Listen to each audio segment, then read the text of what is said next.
know if I can do this. Kind I'm of still tired. hungover. I'm kind of tired. You CONCACAF tired? I'm kind of tired Oh after man, something that happened last night. what happened? Dude, I was watching a soccer game, bro. Good I game though too. From what I hear, from what I saw. I mean, I did hear that Mayor Ginther, was looking to add on to the city of Columbus. Did you see that in the news? I did not. Yeah, it's a new addition to Southwest Columbus. Are we getting a new city? Yeah, you didn't hear? Dog. And you don't need a passport. Columbus is expanding. Why is Columbus expanding? I guess Columbus is the gold standard, if you want to say it. Hey man. Dog. We did it. We done pulled off the ultimate upset. Man, that I get from what I heard, Mayor Ginther is adding a small city called Monterrey. I don't know if you've heard of that. Have you heard of it? Ha. Small city from what I hear. Small city with a small club. Man. But from what welcome everybody. To freaking audio right to a special Concacaf edition of the Wisemen say. I mean, we're gonna be going over Montreal also, so yeah, well, not really exactly Concacaf, but I think the majority of it's going to be Concacaf. It's going to be Concacaf, and we'll throw in the return of the prodigal son. But Jesus, man, I not gonna lie to you, and we'll get more into it. I was nervous. I was on the fucking floor. I was nervous. Like I was ready to throw my TV out the window because for some reason Fox Sports wants to say none of my devices are the connected device to my Fox Sports is not in my home, which I wouldn't clear everything out. Started a whole new account with Fox Sports and couldn't get it on the TV. So I'm like, fuck this. I'm not sitting in a hard ass chair with a laptop screen. So me being a dumbass, I decided to pray on the side of my bed with the phone, just like holding the phone like this. You watched it on your phone? Yes. Oh, dude, that sucks. Well, yeah, it does because I ended up paying for it with the knees. Okay. But yeah. But it was well worth it, honestly. Yeah. It really was, man. But we'll get into that with the build up. Yeah. But like you said, we did have Montreal. Yeah, definitely. We knew it was going to be a heavily rotated squad also. So, coming into this one, Montreal was looking to extend their winless streak in I think it was like 3 or 4 matches. Their last defeat was a 5-0 loss to Seattle. Meanwhile, Columbus was looking to extend their unbeaten streak, even though we have like 5 ties going into the match. But I was honestly fine with a 0-0 draw. With the way that we lined up, I knew it was going to be heavily rotated. I was fine with a 0-0 draw. I was too, but there was that one point in the game, right, that it looked to turn in favor of the Crew, right? And I was like, okay.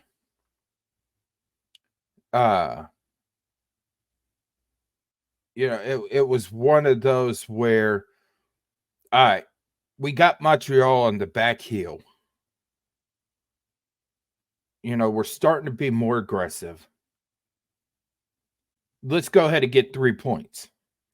I would have been happy with 3 points, but either way, a 0-0 draw or, a 1-goal, a 1-0 win, right?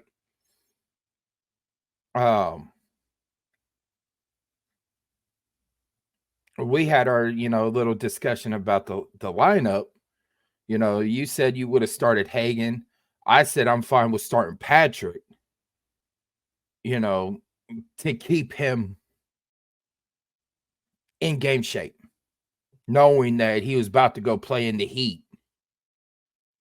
So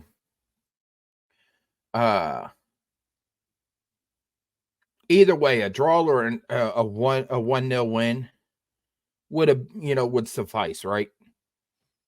But then that second half, you started bringing in the firepower because you had Montreal on the heels, and you couldn't quite just get that one goal to go in.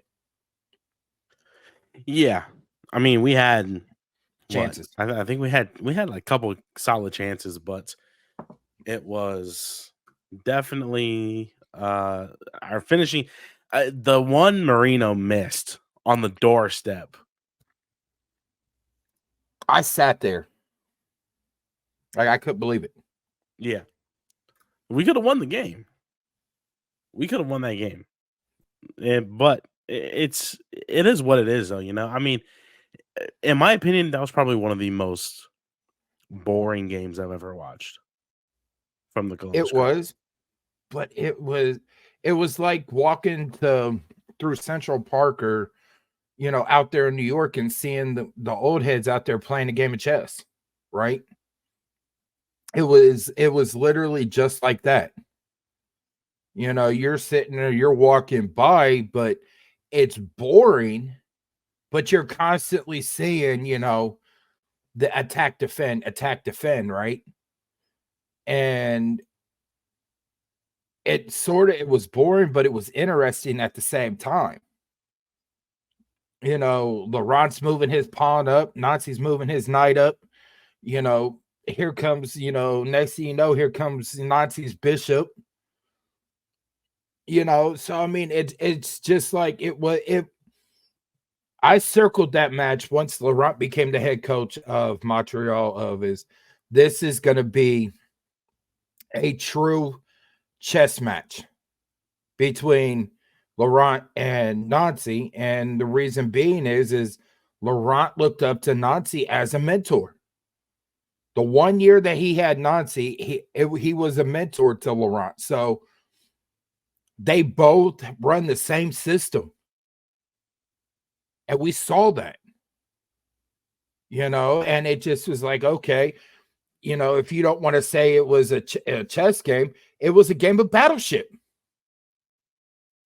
A4. Oh, you hit my destroyer. I mean, it was literally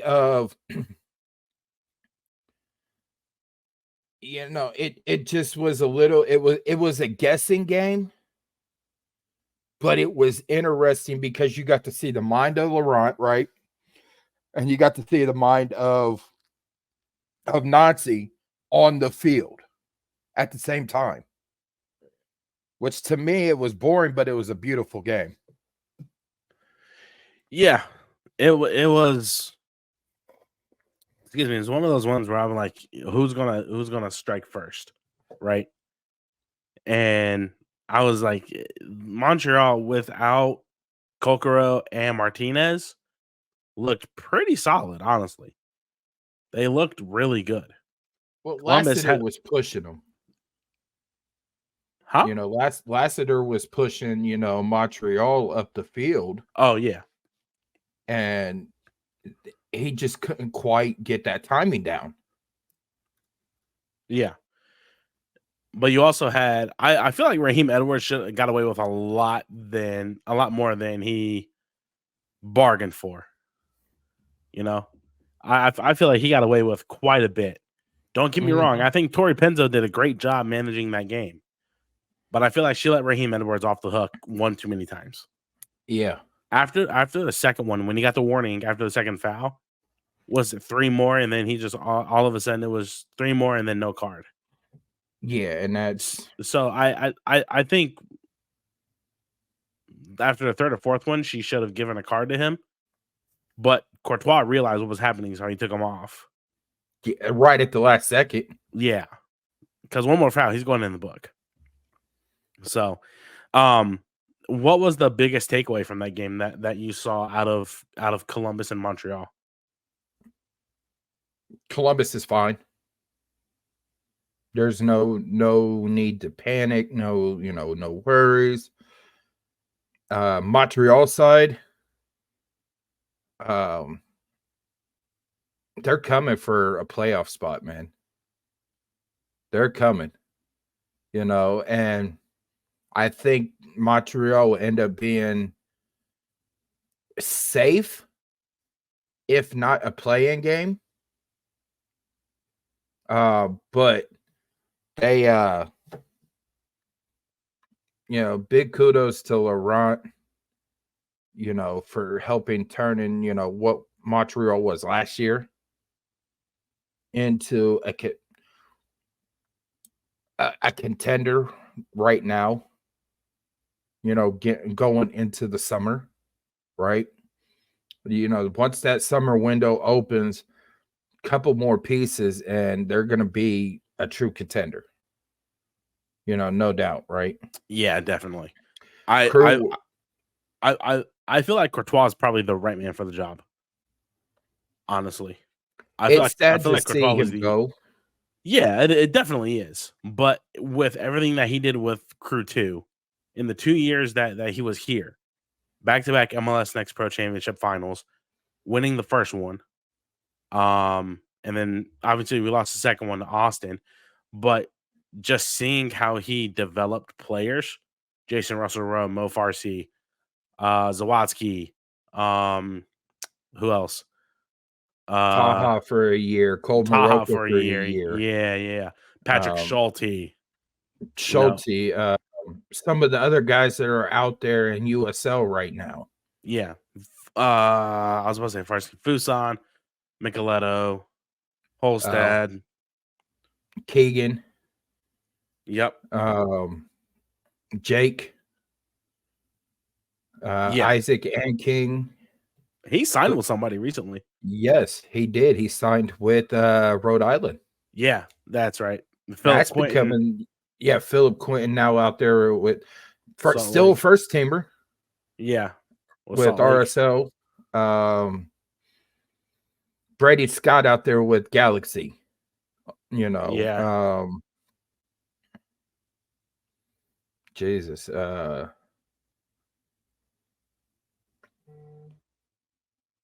It just, I mean, Sebastian Telfor. I mean, those are just a handful, but there's so many more. It really is, but it was sad that he to see him leave. But like you said, he's the right fit for Montreal. Yeah, and I think the Montreal owners saw what Courtois did, and also the fact that who the head coach of the first team was, and was like, oh, okay, well, we see what you do with your academy, and with Crew 2 and the Next Pro and all that. So, and then you also got Nazi as a mentor for you. Hold on. Let's bring, Nazi ball back. And sure enough, that's what, honestly, it's Nazi ball up there in Montreal. Where are they at in the standings? Are they they're what, 5th or 6th? I could tell you. They are, they're 10th. So they're right below the playoff line, but they have, so they're one win away from jumping up into between 5 and 7. Yeah. 5 and 8, sorry. And their biggest win so far this year was they beat Miami. Miami. Yeah, in Miami. And it was like 3-1. I think it was 3-2 actually. 3-2, 3-1. Yeah, because Jordi Alba scored a goal in like the 80-something minute. They won. Yeah. In Miami. Yeah. They played their first 5 games of the year on the road. Yeah, their first home game was against can't remember who it was against. Cincinnati. It was before. Was it Cincinnati? Yeah. Okay, it was before us. I know that. Their first home game was FC Cincinnati, which they beat. They did, yeah. They did. So, I mean, Montreal is going to be a contender in the playoffs. Yeah. As far as, the black and gold go, there's no worries. And you and me both looked at the lineup for against Montreal, and we both agreed if it didn't scream we're going all in, for Concacaf, then I don't, Ray Charles could have even seen that, with that lineup. So the outcome, a 0-0 draw, I'm fine with that. Yeah. I am. It was probably happy. It's probably the best case scenario, right? I mean, a win would have been nice, but I think with, again, the way that we had our lineup, 0-0 draw, whatever.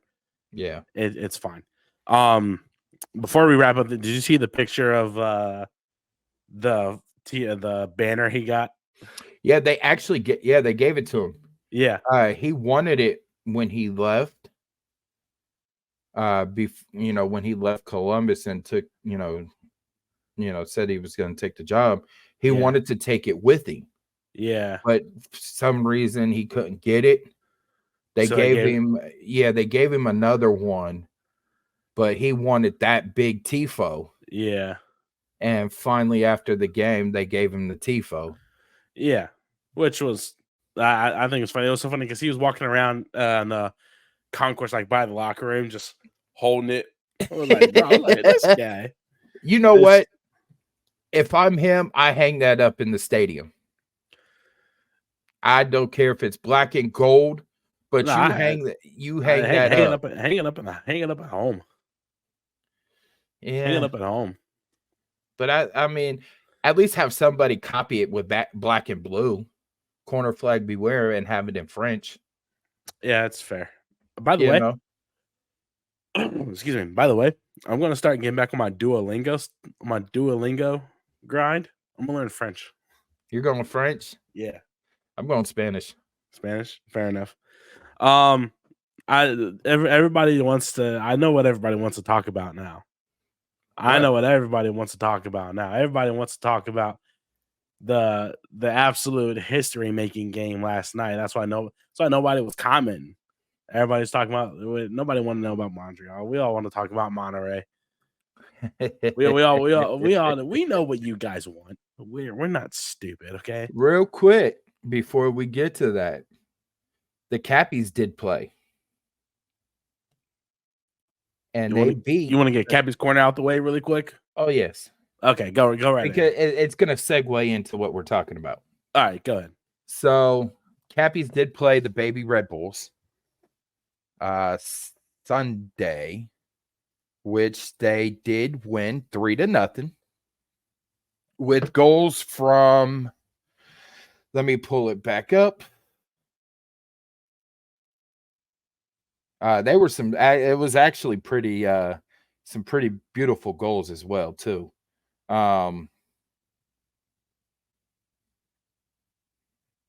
Where did you just go there? It was actually 2-0. I'm sorry, 2-0 with goals from. Come on and load.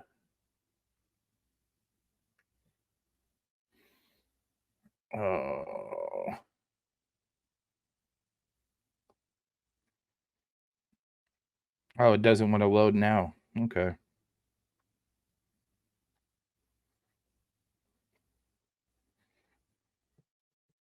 Turn that off. Maybe that will load. 2 beautiful goals. I do know. I got Adams and Adu Giamfi. Yes. So Adams' goal was a beautiful 3-piece.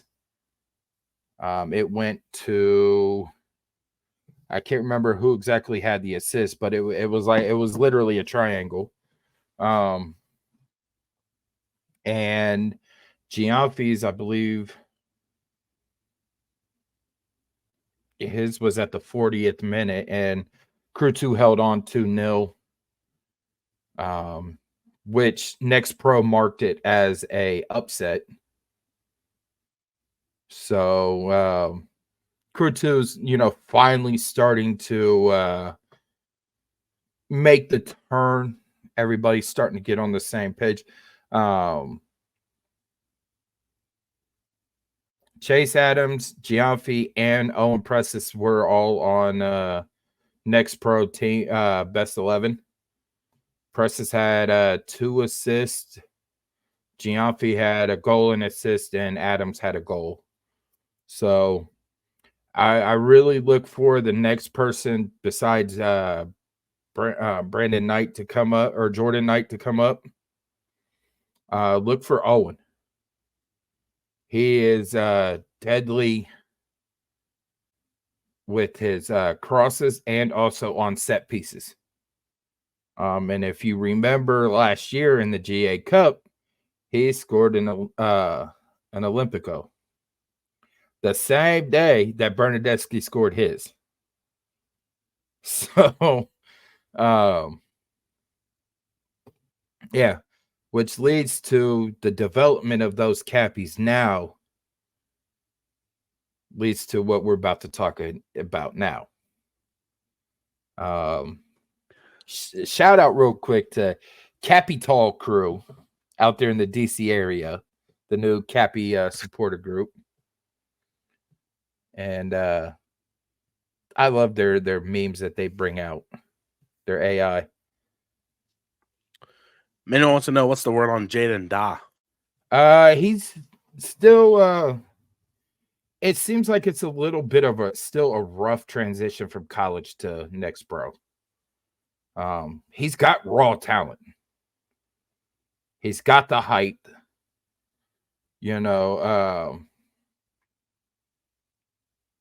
It's just it's still a little bit of a rough transition. He's getting better though. I give him about another 1 more year, and we should see his true potential. Oh Lord! I hit the wrong button. What I hit Command E instead of Command D. That turns off my camera. I'm sorry, guys. But last night, an absolute gem of a game, I should say. 2-1 heading into Monterrey. We had the aggregate advantage, which was good. However, I would have preferred us to get the first goal.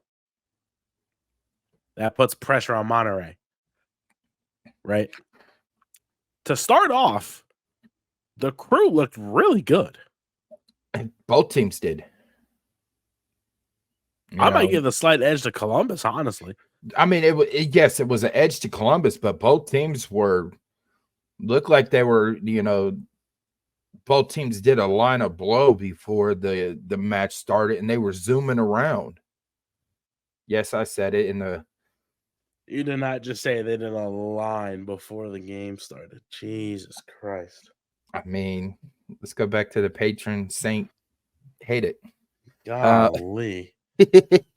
But no, I mean, it literally looked like they were on speed, just, both teams flying, right? And it was fun watching it. Playing a ping pong game, who's going to get that first point? Unfortunately, the blue and white did. Yeah. I can't blame Yevon, honestly. He couldn't stop his momentum. Yeah, he was running at top speed. Momentum just carried it and carried him towards the ball. It wasn't going to. I mean, if he had the brakes on him and he breaks and boxes out Mesa, I think Schulte gets that because Schulte he got chipped. He stood straight up and it hit the post. At the same time, if Yevon would have chipped Mesa, it would have been a PK. Yeah. Well, yeah. I mean, yeah. But I don't blame Yevon for that. As actually Manuel just said, it's just unlucky. It's just unlucky that happened. Right? But the over the top balls is I think what was going to kill us. Because they did it, and they did it in leg 1 in Columbus. Yeah. They did it in leg 1. The over the top balls killed us. But at the same time, this is not unfamiliar territory. It's not. No, we've done it before. Yeah. Oh my God, yes.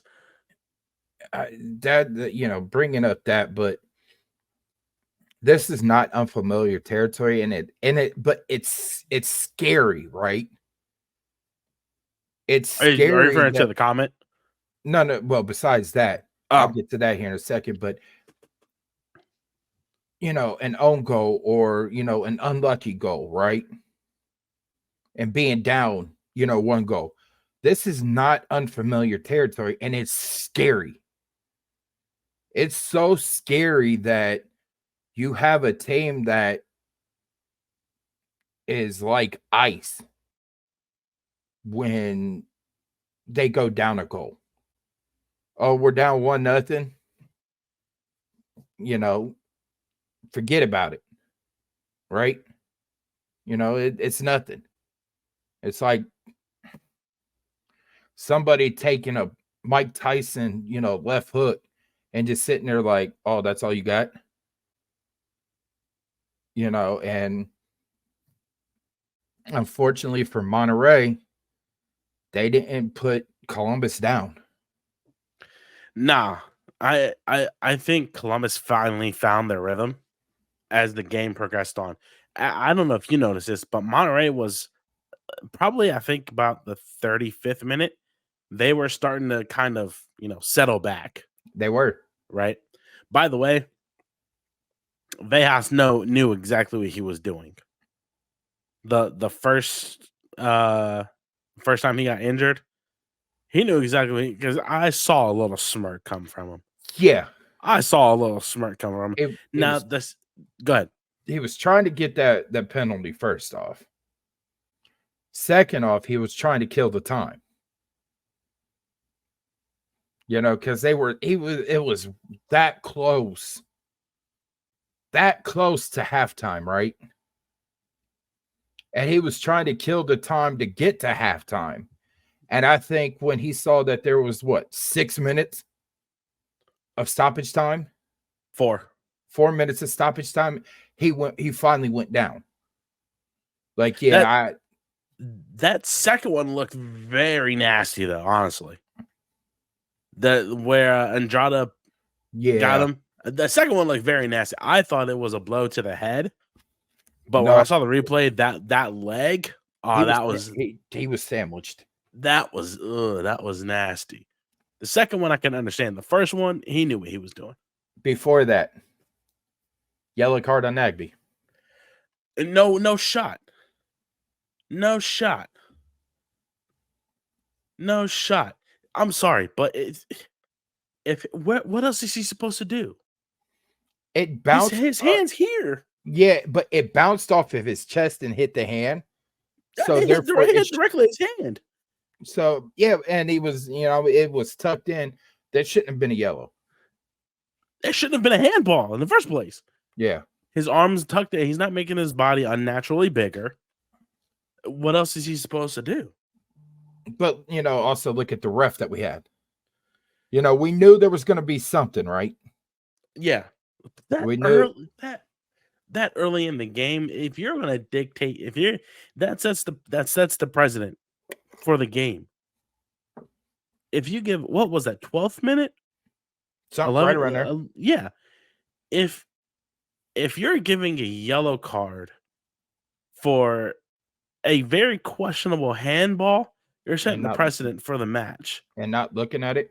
Yeah, well, I mean, he can't look at it. It can if he calls the yellow. Not VAR. I thought they said that it could be if it was called. If it's not called, they That can't. would only be if it's inside the box. Mm. But you're setting the precedent for the match. That's no way. If that's a yellow card, the Monterrey defender that was spread eagle out in the air, That should have been it. That's a yellow. That's a yellow. Maybe you can look at that because I don't know exactly where that happened. Just outside of the box. Then that's a yellow card. You can't. It has to be. It has to be. Yes, it has to be consistent.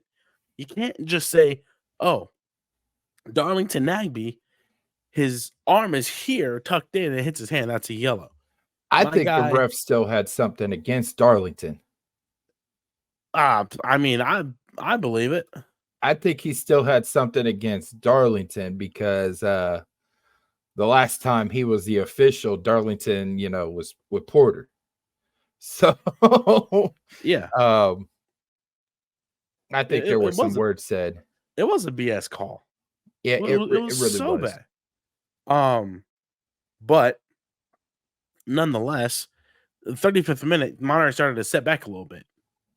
Columbus was starting to not really find their rhythm, but starting to play like Columbus. Yep. Right. And it wasn't until that whole sequence with I think it was the corner kick in like the 40-something minute. Where Ada got bicycle kicked in the back of the head. That was the second half. I thought it was the first half because he got bicycle kicked.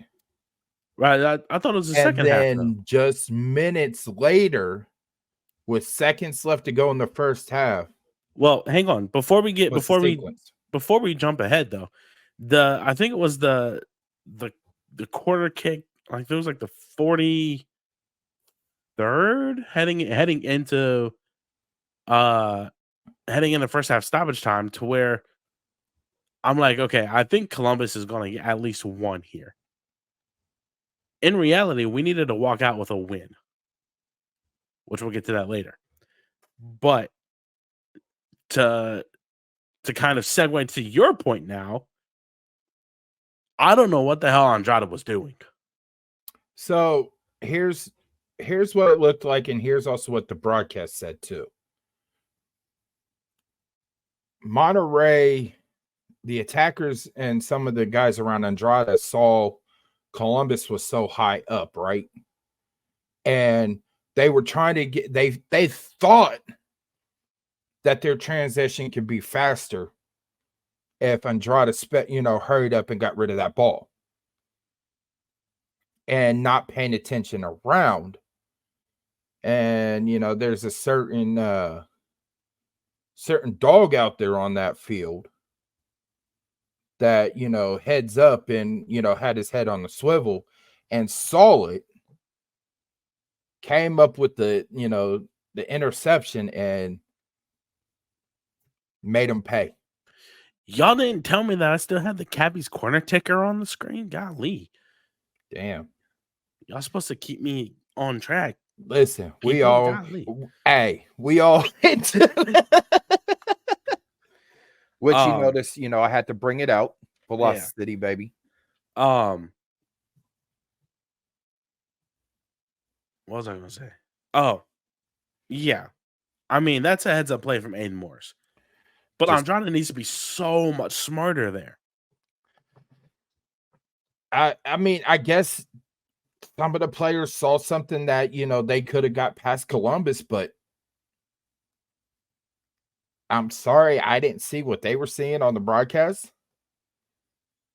And Aiden made him pay with just seconds left to go, though. Like, I think it was like 15. It was like under 20 seconds. Yeah. Just seconds. Because they didn't even kick off after the goal. The ref just blew it straight for halftime. No, as soon as they put the ball down at the center, he blew it halftime. Yeah. They didn't even kick off. No. It was like, all right, cool. So we go in up, was it 3-2 on aggregate? Yes. 1-1. So we're looking pretty good. We could have finished 1-1 and moved on. We honestly, when you know what we're not talking about, Cucho's chance in the second minute. Oh my God. The one that was just wide? Yeah. We skipped over that, which sucks. Because that would have been that would have just opened the floodgates for us, I feel like. Well, not only that, but Hinestroza making plays. Diego. I think that was Hinestroza's worst game. I'm not saying it's because of him. I'm saying because the way that he plays, that field was absolutely tearing his feet up. Yeah. Right? How because about Sean? That doesn't happen in Columbus. No. How about Sean? Sean did good. And then, after the own goal, Chaberco just something flipped in his his head. Like Concacaf was made for Chaberco. Honestly. Man. Honestly, he's built for this tournament. They sort of touched on it a little bit on the broadcast about how Yevon has beat out Amundsen. For that starting role right there on that left back. I don't think he's beating Amundsen out. I think it's the tactical, right? Just whatever tactical profile that Nancy wants to bring out. But man, after that own goal, Yevon didn't have his head down. And he started playing like Yevon. The second half. Oh my God. I have no idea. I don't even know if you guys asked him in the press conference what was said to the team at halftime. But second half, it was just all Columbus. So I couldn't get into for some reason I'm waiting for them to open up the Zoom. And finally, when they opened up the Zoom, it was already halfway through Nancy talking with, local, the ones that were down there.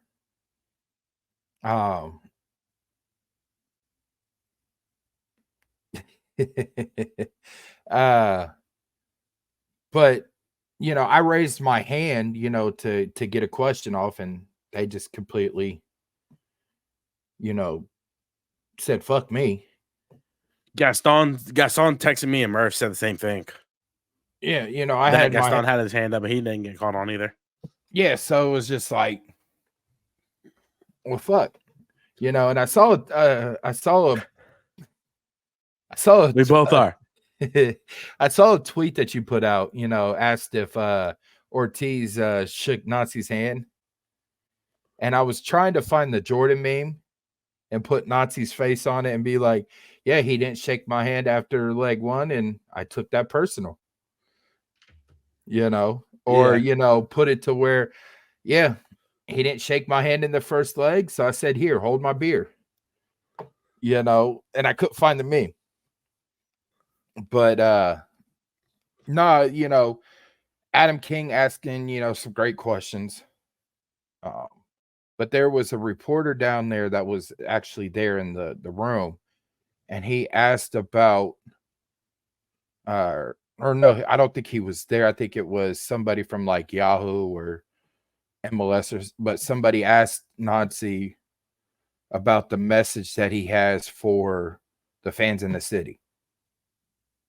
And when, Nazi said what he said, the first week that he was hired and he was sitting here and he was looking at everything, and he told his wife that, this city and these fans deserve something special.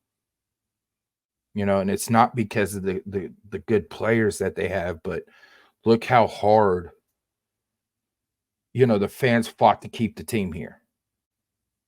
They deserve a break. They deserve something special. And, then went on, about what they've done last year and this year. I mean, if that doesn't scream somebody that understands the game of football and understands the city and the club what it means to the city. I don't know what to tell you. All Columbus second half, Diego Rossi, 48th minute, I think it was. Yeah, before that though, who came in? Well, I was getting there. Okay, my bad. I'm getting. Come on, man. Nah. But I was gonna say, how about Alex Matan? Who? Alex, our 5'5" Romanian dribbly boy. That's sticking with everybody now. Dog. I've seen it all over Twitter now. Like, shout out Charles Bohm. After he posted that, and then I keep using it. Next, I'm seeing more people using it. It's just like it's a wildfire. Like shit, the 5'5" dribbly boy. What can he do? And oh my god,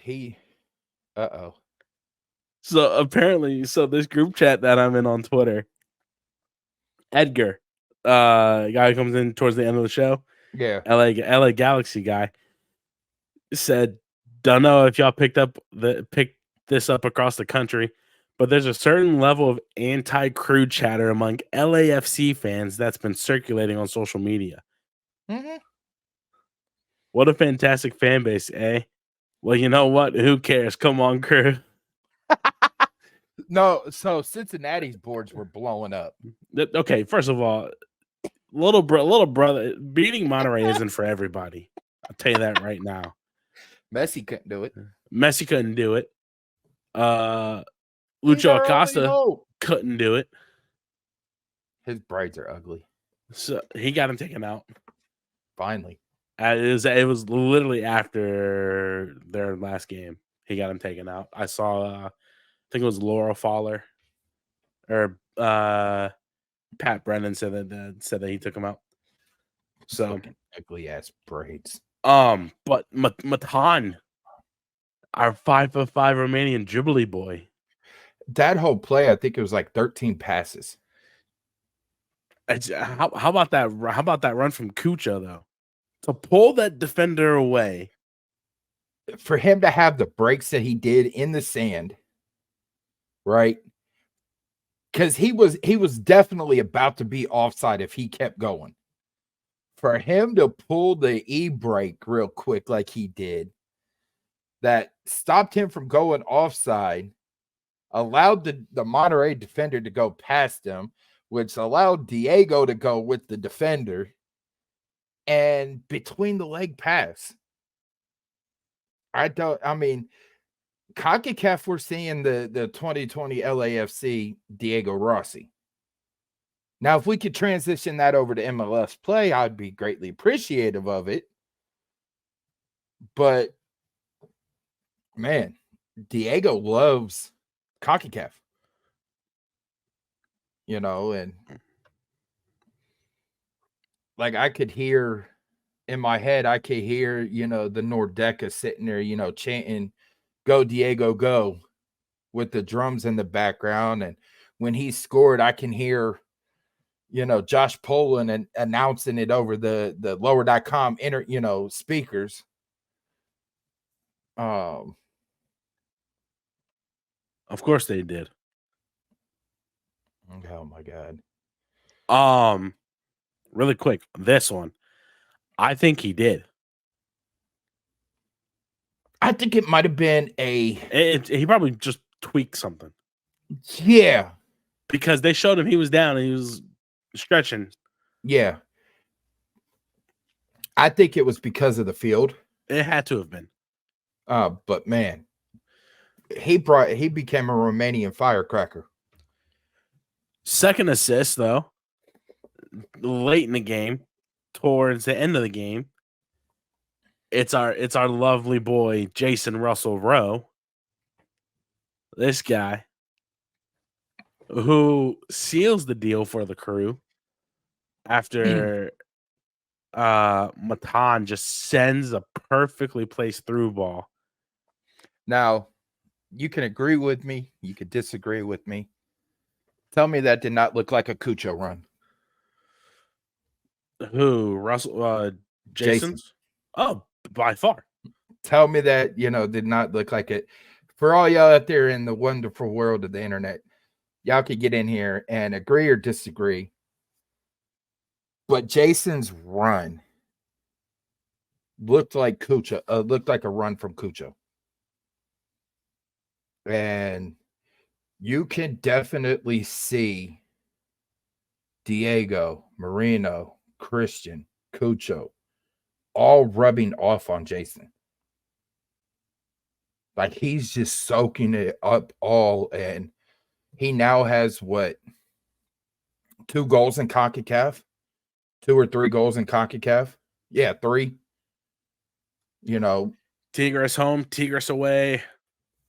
Wait, you're talking about Jason. My bad. Yeah. I thought you were talking about Diego. 2. I think 2 or 3. Because he's got the header the header last week. The header last week, the one last night. He has 2. Okay. Because Matan scored the winner in Houston. Yep. Cucho scored our only goal against Houston at home. And we advanced on away goals, I think it was. No, we advanced on aggregate. Because we tied 1-1 at home. But we advanced on aggregate. Tigres was Diego, and we won on penalties. Yeah. Did he score? Did he score a penalty? Yes. Jason? Okay. That wouldn't count though. So he has 2. And they were both against Monterrey. Both winners against Monterrey. Bangers. The way he curled with that left foot, Andrade did not have a chance. No. But I also think they were more concerned about why they weren't awarded a foul on earlier with Derek Jones. Derek Jones is the one that got fouled. Yeah. I don't know what the hell they were thinking. They deserve a lot more credit than what fans give them. So Nazi has actually said that Jason is one of the most purest finishers out of everybody, left or right foot. The amount of hate he gets is really so upsetting. It really is. It's so upsetting. He's such a genuine guy. Great player.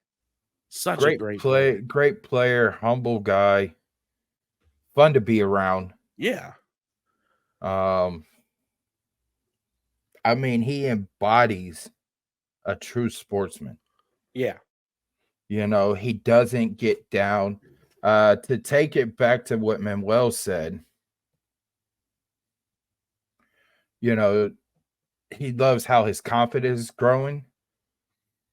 That's one thing Jason said in the offseason when we, we're having all the offseason, preseason meetings, that he worked on his confidence.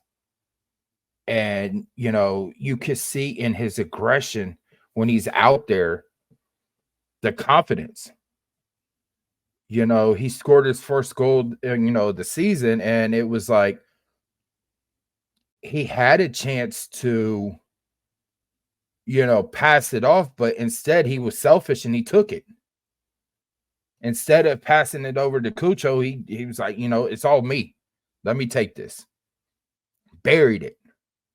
And his confidence has become, is pushing his aggressiveness for finishing. And, the 3 shots that he had that hit the woodwork that wanted to be like pinballs, those all came off his left foot. What did he nail put the nail in the coffin of Monterrey with last night? Left foot. A left foot curler. And just, oh my God. I wish EAFC would, get Jason's picture right on there. His AI, his avatar in the game. Because he looks like Afro Thunder from Ready to Rumble. I'm weak. It don't look nothing like him. That's funny. I swear to God, if you when you get on EAFC, that's right here. Yeah, go look at his player. and the graphics does not look anything like he doesn't have the sideburns. You know, he doesn't have the beard that Jason has. He looks like Afro Thunder from Ready to Rumble. You got me pulling it up right now. I saw it. I'm like, oh my. And Darlington don't even look like Darlington. Like, how can you fuck up Darlington?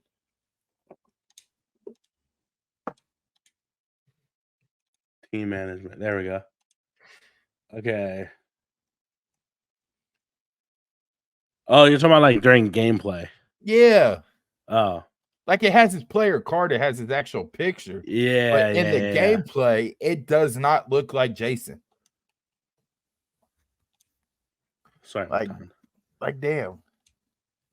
Y'all, y'all want I'm really about to look at this. Like, I really want to look at this and see what it looks like.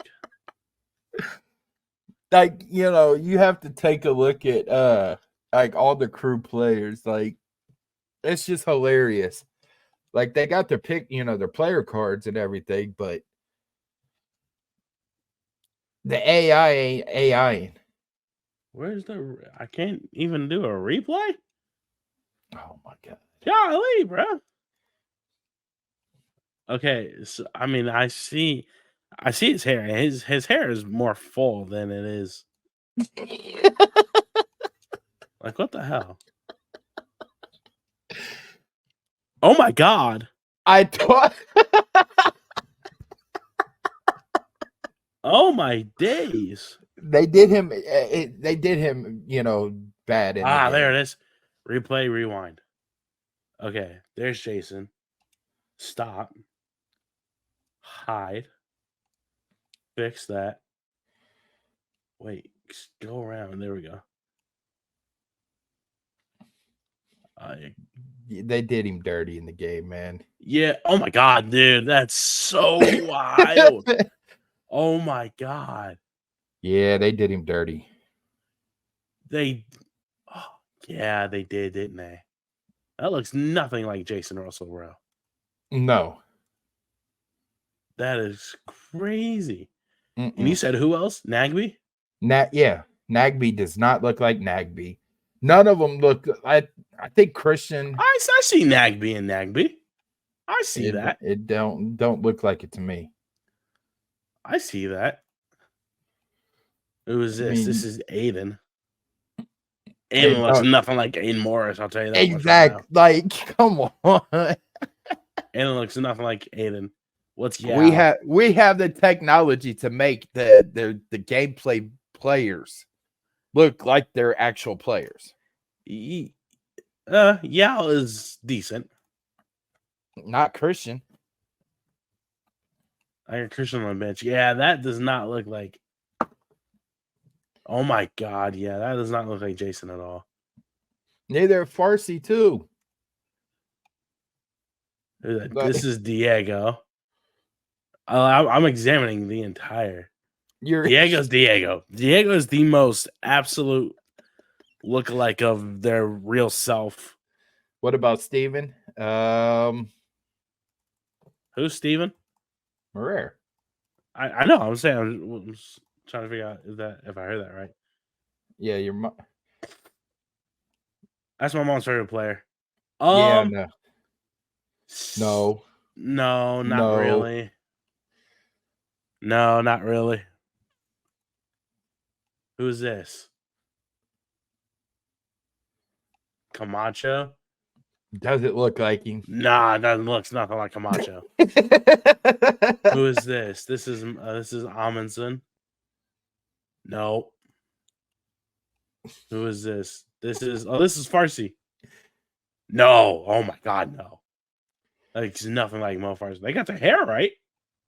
They got the hair. Zero like Farsi. That's NYRBII. Pardon me. Who's that? That's Diego. This is Cucho. Cucho looks like Cucho. Okay. Who's that? That's Celentano, but that looks nothing like Celentano.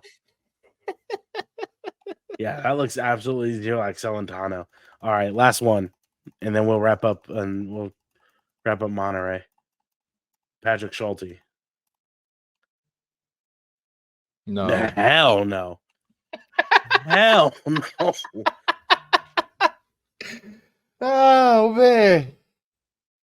See what I'm saying? Like, Hell no. Looks nothing like Patrick Schulte.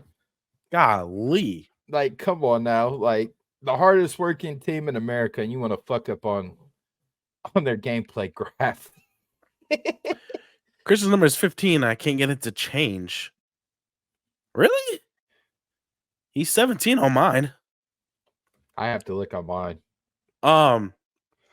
But nonetheless, yeah. You know, crew, Jason puts the nail in the coffin, puts it up 3-1. I had Ramirez on my bench. But I know for a fact he's 17 on mine. Jason puts that nail in there, and you just see the air get sucked out of the stadium. And man.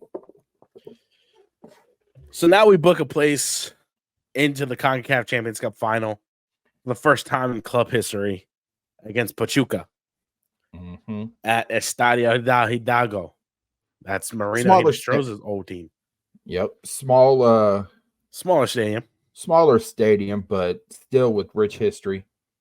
I'm sure Patrick Schulte would love to silence a bunch of Liga MX fans for a third time. Well, I guess he joked around on Friday talking about, he's moving the team to Mexico to play in Liga MX. Yeah. I think next year we're gonna try to play in Liga MX. Oh my god, dude! But how do you think we'd fare? Top four. Top four. Fair enough. In which season? They play 2 seasons. Both. Okay. Top 4 in both. With the real shot to win. At least win the Clausura.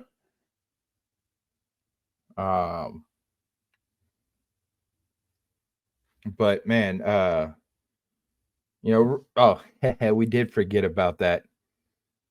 So Manuel said, what about the penalty? Absolutely right call. PK. I thought they were looking at it for a possible red card. They were. And then found the penalty and then found the penalty. Yeah. But what about the smirk though from Christian though after the PK? Oh well. Yeah. He goes, it's one of those things where it's like, man, oh well. But I mean, it was a nice try. Yeah. Maybe if it would have been a little bit higher. A little bit higher. I think maybe a little bit more pace. Yeah. But nonetheless, I mean, he just looked at it and he looked back with that smile, like, we're already moving on. Yeah, we've already iced the cake. It's okay. It still would have been good though, 4-1 over a powerhouse like Monterrey. I know, right?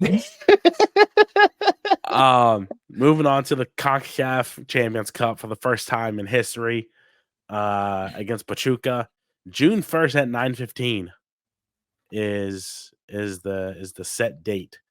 Yes. Which is going to be some rescheduling.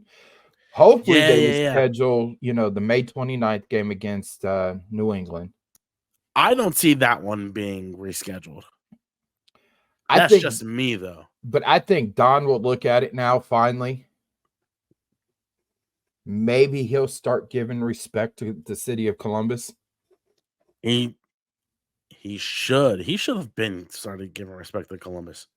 I mean, yeah, definitely should have after MLS Cup. But now you're the only MLS team left in CONCACAF.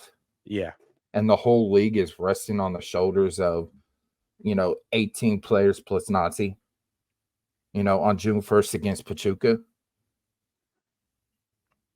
I mean, if I'm Don, I'm giving Columbus whatever they want. As he should be. You know, if Columbus wants 2 weeks off in a row after Concacaf, give it to them. You know, because at this time, you thought, Messi coming into MLS, cool. That brings a little, that brings a global exposure to the game, whatnot. But Messi hasn't been able to get, to get it done. So, my group chat that I'm in, I said, I saw something about them getting tired of crew chatter getting shoved down their throats. I guess they're still butthurt they didn't get MLS Cup last year. Eli Lesser, I don't know if you know him. Eli Lesser TV on Twitter. He said it's their fault for choking the CCL final, the League's Cup against Monterrey, and the MLS Cup.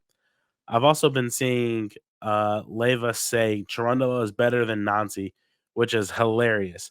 While I agree that MLS needs to loosen roster restrictions, Cherundolo constantly using that as his excuse for choking while Columbus is doing what he wishes he could do with the same roster rules is so laughable. And then Mike, our Orlando guy, said Dolo and gang want to keep coughing up excuses. Got to be careful they don't choke on him. So I had a Hey, Edgar. What's going on? We were just talking about this. No, I had I saw there was an Atlanta United fan on my timeline, and he said, I'm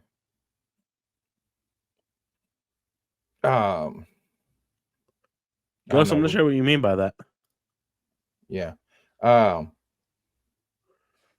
He said that he has 100% a red. I can give it that, but I think given a red in that circumstance would have just already over. It would have infuriated Monterrey even more. I think they probably would have started shooting. But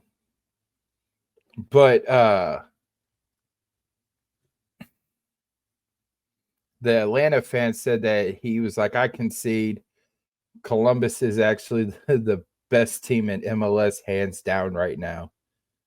And I joked around. I said, well, tell the boys at Scarves and Spikes.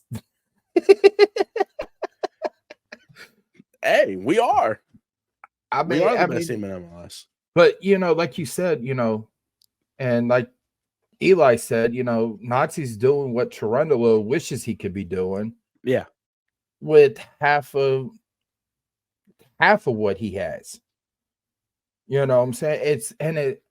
It's not even Nazi. It's Bez. Bez hates Canada. He will fleece any Canadian team for players.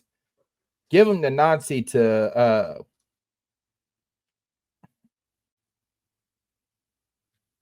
I don't think Messi's garbage here. Like he's just too good for the league. He's business metrics. Yeah. He got back-to-back player of the match day. Yeah, that's who when Don talks about business metrics, that's who he's talking about. But Bez gives Nazi players and says, Here, have them. And then they turn out a Jason, a Mo, a Yevon, a Sean, a Morera, a Yao, a 5'5" dribbly boy. He turns 5'5" Romanian dribbly boy. He turns Cucho's game up a notch. Yeah. You know what I'm saying? You bring in Marino. He's only just begun that project, and you see the potential with Marino. Yeah. He's got Taha. He's working on that project. Right? But you see Nazi's ability to mold players and develop them. So really, honestly, if you want to say a GM of the league that's fleecing the league, is Bez. Bez is just, oh my God, he's He's a Gam and Tam wizard. Give that man his flowers. Honestly. Ginther needs to give him the keys to the city. I'm gonna send you something in the private chat. Uh-oh. Barker rebrand.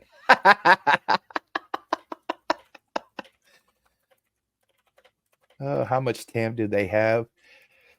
Oh, who knows how much TAM they have, but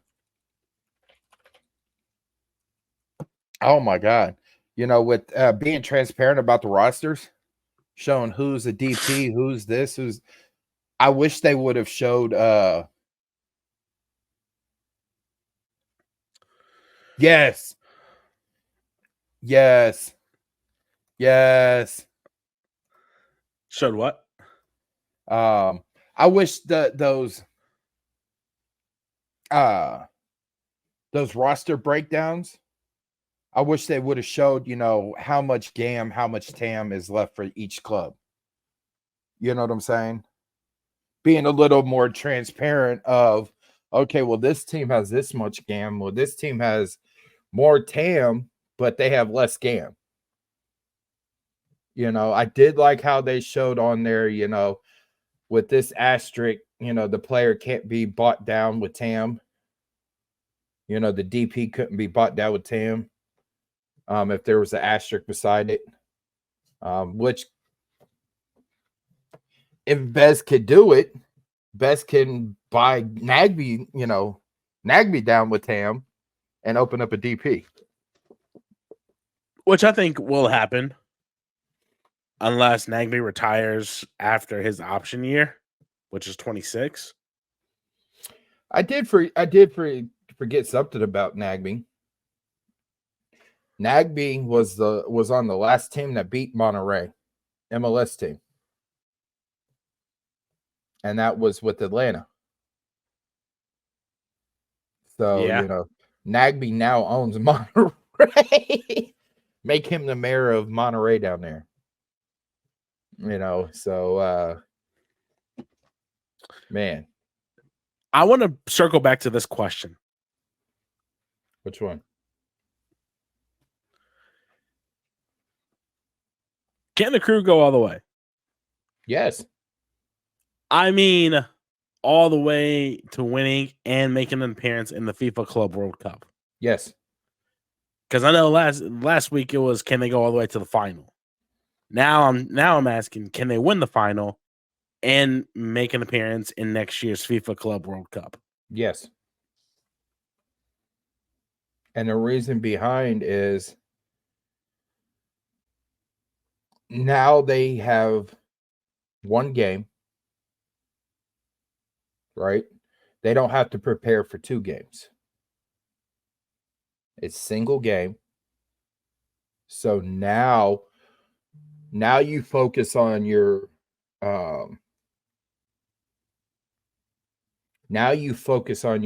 league games, right? For like the next couple weeks. At the same time, you could have your coaching staff be breaking down Pachuca. Because if it serves me correct, Pachuca has a quarterfinal game. You know, in the Liga MX playoffs. Do they? I think so. Oh, okay. I think I haven't looked at the, you know, their playoff standings. But I think that's what they were talking about. Both Pachuca and Monterrey both have playoff games. Yeah. I think Monterrey plays Tigres. Yes, Monterrey plays Tigres.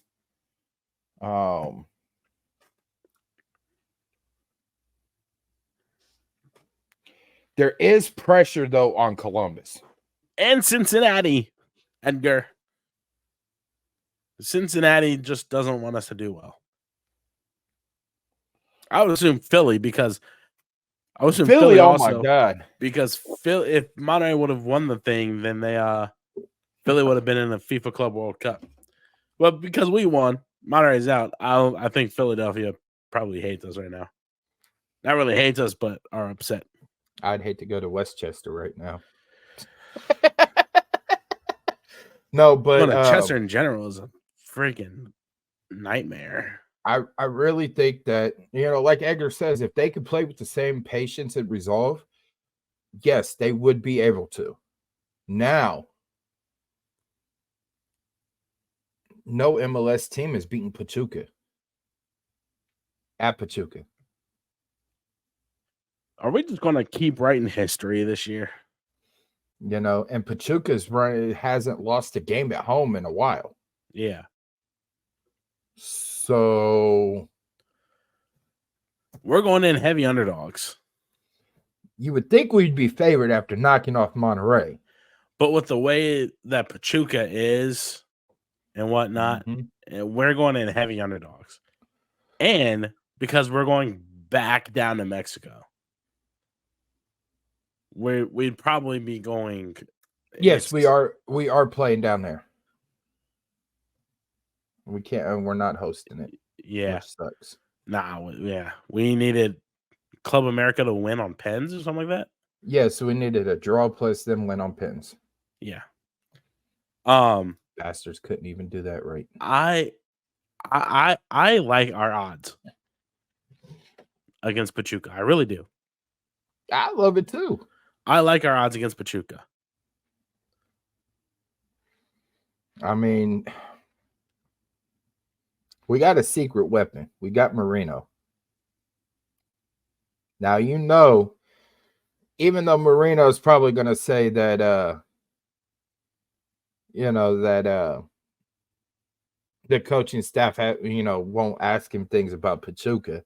I think they will.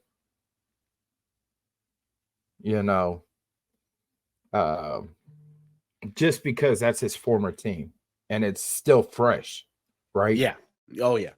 I did like how Nancy joked around about with Tigres when asked about has Marino, offered any, insight into playing against Tigres, and Nancy joked around like, yeah, he's gonna be the head coach for the game.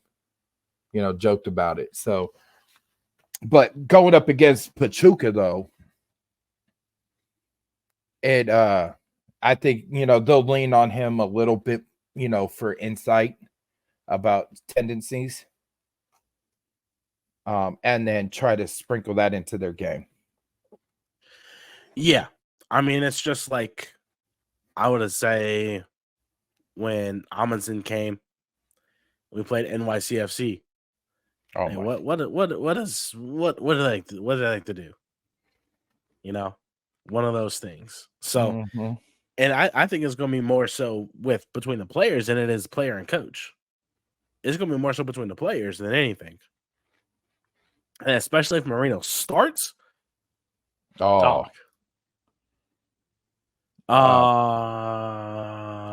Agreed. I like that, honestly. Yeah. Mm-hmm. I like that. Neutral site.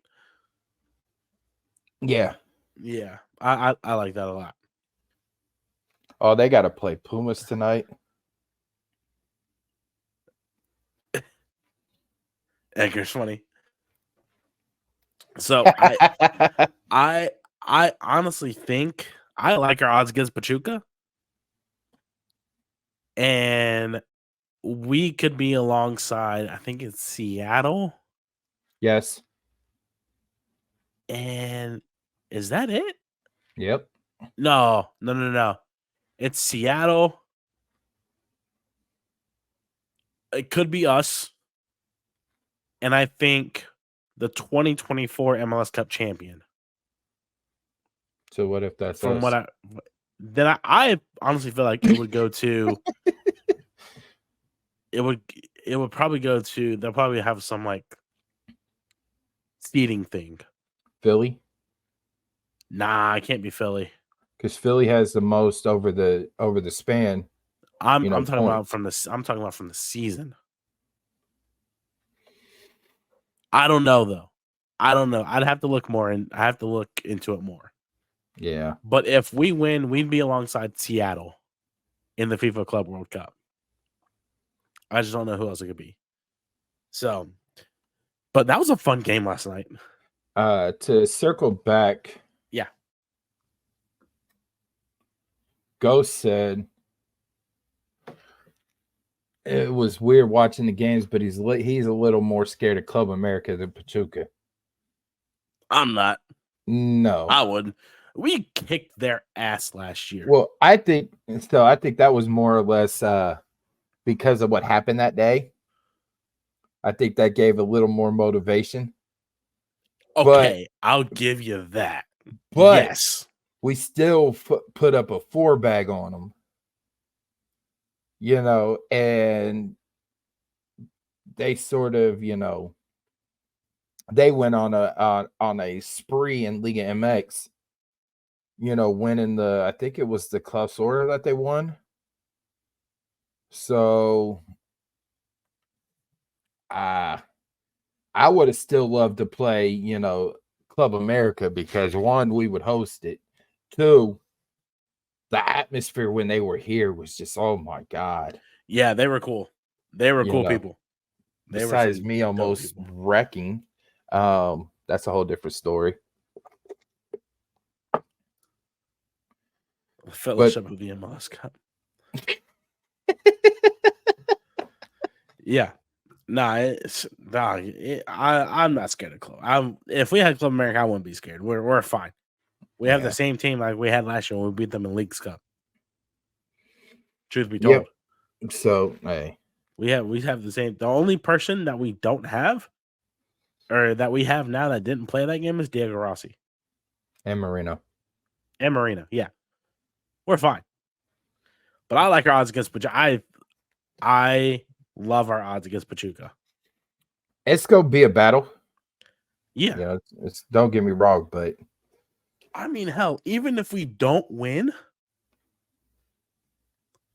this goes down in this history. People have said it, we're going to be talking about this for years to come.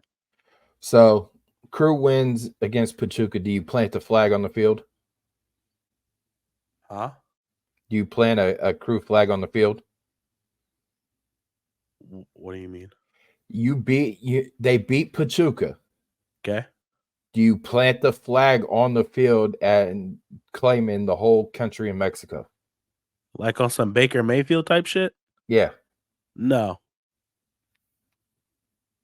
Our play says it all.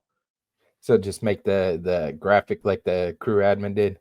Yeah, like Kenan. Yeah, like Kenan did. No, Kenan is a freaking mastermind. Man, he doesn't with get the graphic enough. design. Kenan is a mastermind. He doesn't get enough credit. Edgar. Yeah. No. Kenan is a mastermind. He's so great. Also, as I said, people are saying we're going to be talking about this for years. For years. Right? It's just like the whole Save the Crew, movement. You're going to talk about Save the Crew for the rest of existence. Yeah. Yeah. Also, before we move on, how about Good Day Columbus? Oh my God, I was waiting to bring that up. Oh my God. The shade, the burn. I like I put it out there on Twitter with the video. But the comment though, the producer woke up today choosing violence. Like, oh my God. Like the producer woke up and chose violence today. Like, oh. It was my mom showed me that this morning. I was like, Doc. I saw people in pre-court with the video. I saw people in Austin also. It was that was the most classic thing. And then it got who was it? Like Hercules Gomez shared it. This Twitter page, Awful Announcing, shared it. But then people were in the replies on that tweet like, this isn't awful announcing. This is just great work by a local TV station. Like, this is just great anchoring. I was like, dog, yeah, that's true. Like, it was going viral. Even it was on the radio on 97.1. Really? They were talking about it on a lot of the shows today. Man and Bone were talking about it. You know, which they have a great podcast as well, talking about all things footy as well. If y'all, y'all get tired of hearing us, talk.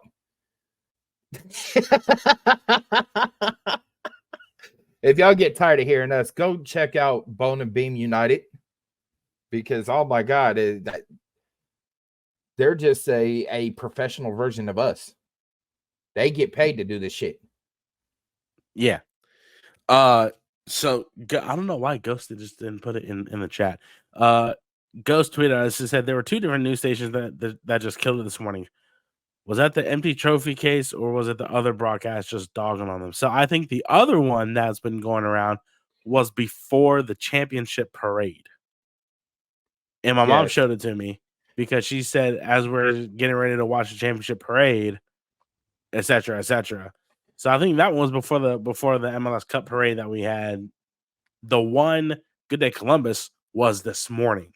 They started it off of talking about, let's see what's going on with the former owner of our team that tried to steal the team away from us here, and whatever the case may be. But they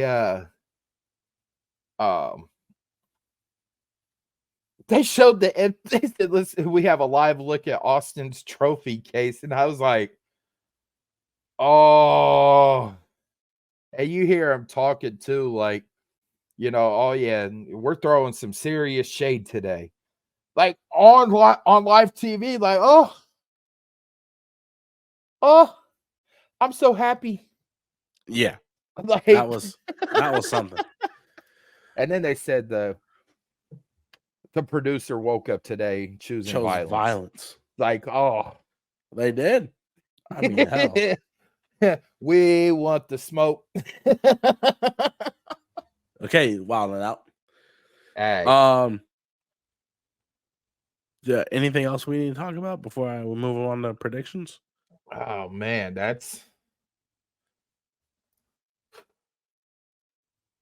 I'm tired. Dog. That was something. That was a great game. Great game. I mean, Nazi did talk about in the press, and Adam King tweeted it out too as well. That he had them all huddle around him and just told him to don't say nothing for like 3 or 4 seconds or whatnot. Yeah, just soak all this in. And that he teaches the team to be limitless. Like, I'm with whoever put it out there. Nazi needs to write a book. Nazi needs to write a motivational book. Like, old funny stuff, but it was relevant. It was definitely relevant. Nazi needs to write a motivational book. I don't know if we need to have a petition going around the tailgate at the game to show it to him, like, hey, Nazi, we would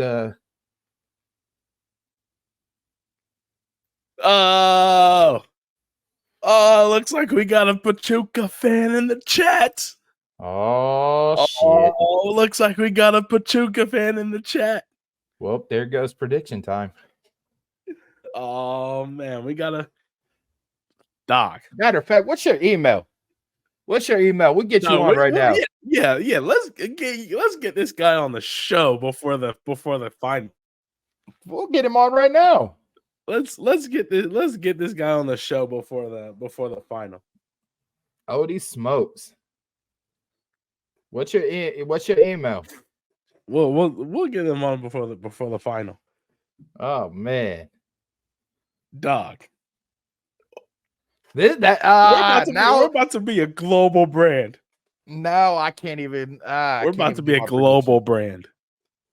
We gotta. He looks like a cool dude though. Honestly. Yeah. Honestly though, every fan that I've met during Concacaf, Monterrey, Tigres, last year Leagues Cup during Leagues Cup when we played Club America, all have been the most greatest people I've ever met in my life. I have some out here in my apartment building. The greatest people I've ever met in my life. You know, I come out with my credential on already, and I'm seeing them out there. You know, they out in the parking lot just getting hammered. Seeing them, you know, I saw an L Tree jersey. I saw a Leon jersey. Couple Monterrey, you know, some Club America. But it like they all out in the parking lot just getting hammered. You know, it's just like I wish I could come join with y'all, but There we go. Took a full screenshot. Now we get to the best part of the show. Prediction time? Yes, sir. Yeah. Pachuca plays Pumas at 11:15. Hey. Smokes. Otis. Smokes. Wait, is that it? Odie Smokes. Otis Smokes. If you're a Pachuca fan, hit us up. We'll get you on the show. We honestly would love to have a Pachuca fan on the show. Honestly.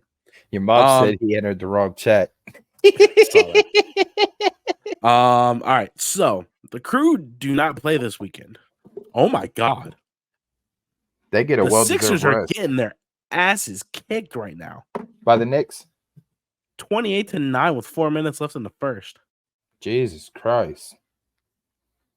All right, then. So the Crew did not play this weekend, so we have the weekend off. All right. A well-deserved weekend off. Yeah, very well-deserved weekend off. Jesus Christ. Oh, my God. All right, so first up, San Jose, LAFC, 7:30.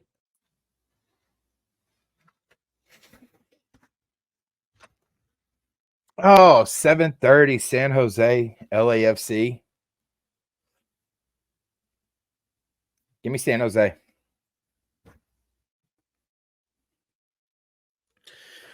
Give me He's LAFC 2-1. I You said what? think he's here. Hernan Lopez. Oh, Hernando, yeah. I get, you know, nephew of Maradona. Is it nephew or a cousin? Nephew. I couldn't remember. Yeah. I knew it was something like that. And, you know, he's talked about his uncle. And, you know, as he was growing up and all that, they had a great, you know, a close relationship. And, you know, if he was still with us and all that, he'd be so proud, you know, checking in on him, you know, coming to LA, coming to San Jose and all that, making sure he got settled in and all that. So I actually think it's in San Jose. So yeah, give me San Jose.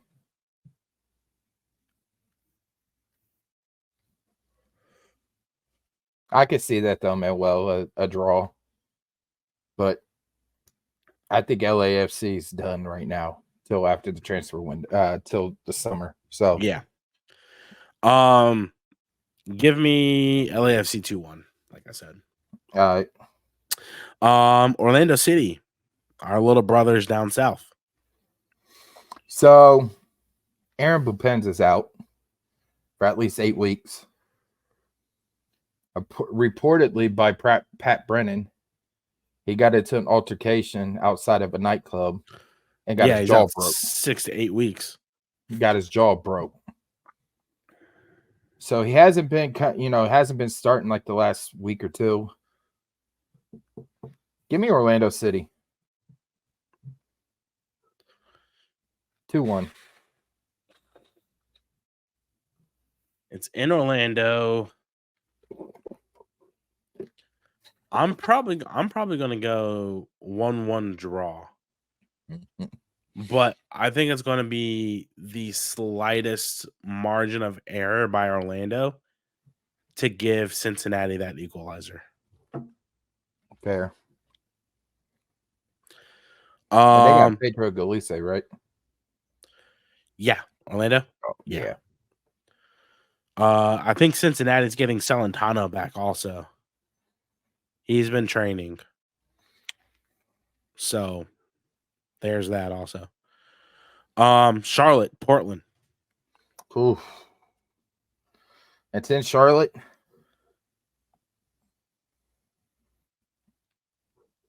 Yes. Give me Portland. I'm not putting a number on it. Give me Charlotte 3-1.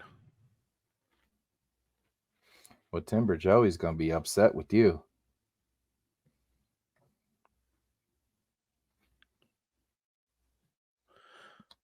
Sorry. Just responding to something. We did have a fan pop in. Then he disappeared. Yeah.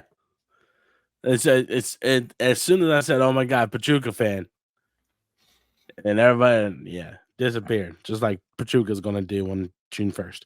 Up in smoke. Toronto, FC Dallas. Toronto. From Toronto. Yeah, give me Toronto. Yeah. Miami, Red Bulls from Chase. Is it Chase Stadium? Yeah, Chase Field or whatever. Yeah, Chase Stadium. Hell it is. Give me draw. Manuel says 2-1 Timbers, Toronto.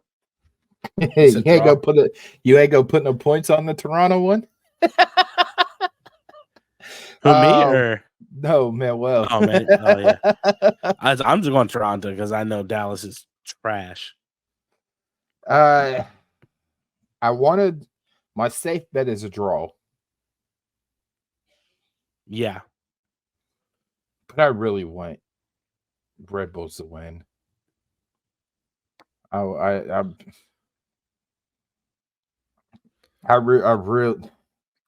really want Red Bulls to win because it shows how good Red Bulls are, right? They lost 2-0 to us.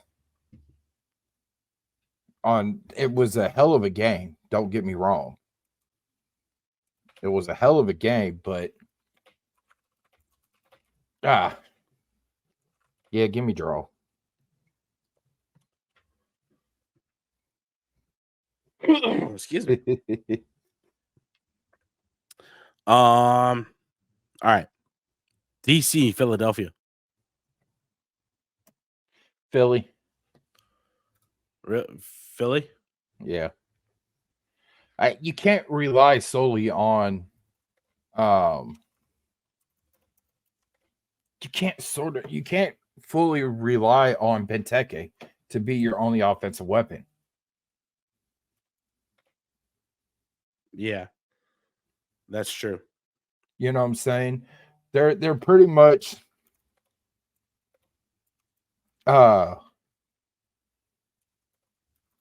here's the I'm gonna put an NFL reference. Joe Burrow and Jamar Chase. You tell Jamar Chase to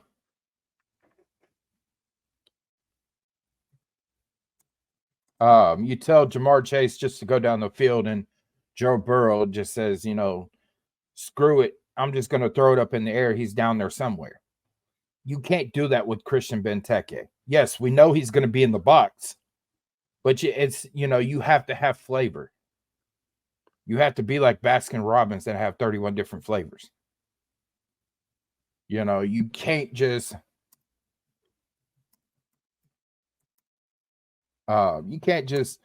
solely rely on Benteke being your aerial duel winner and, head every single goal.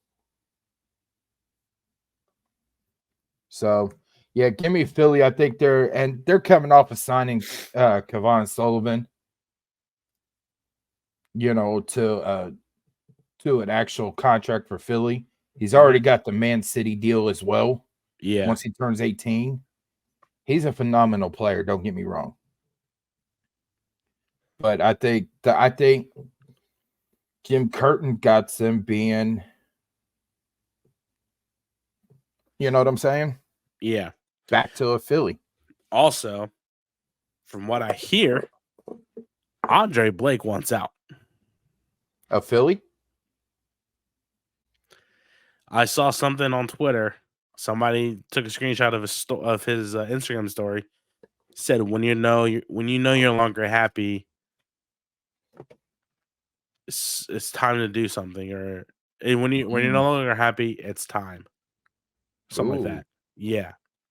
So it's hard to put, like, it's hard to say exactly what he's talking about.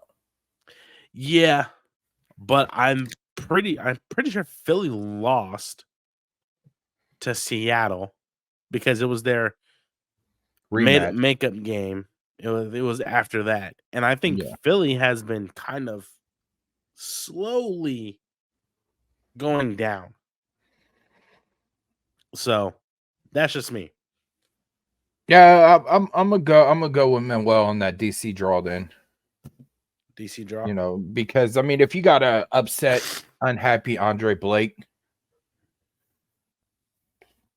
it's hard saying. I didn't even give my shit for Miami and Red Bulls. Miami, 2-0. I'm gonna go. Yeah, I'll probably go DC United draw also. Somebody's getting ahead of themselves. Atlanta, Minnesota.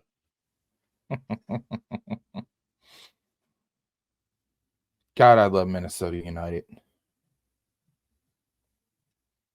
They have the perfect initials for another team that we both like. You talking about Man U? Fuck that. Ten Hag out. Ten Hag out, bro. You're still a Red Devil. I'm about this close to being a freaking Brentford B. You're gonna be Arsenal? Fuck that over no. give me Brentford. Give me Brentford and Luton Town.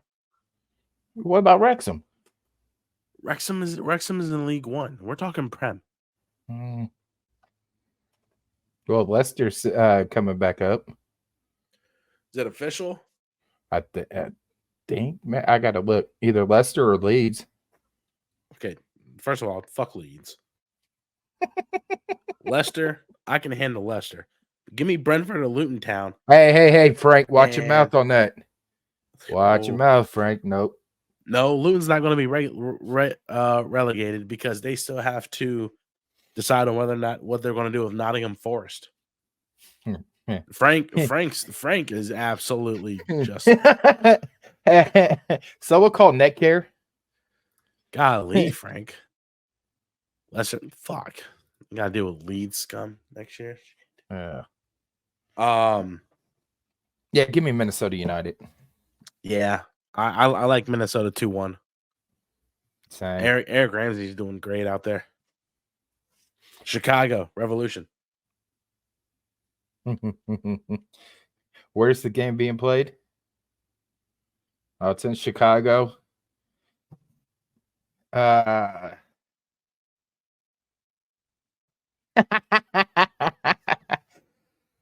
Oh, is Porter going to make another guarantee? I mean, he guaranteed a win against Charlotte, and they got it. Yeah, I'm going Chicago, man. Yeah, Chicago 3-0.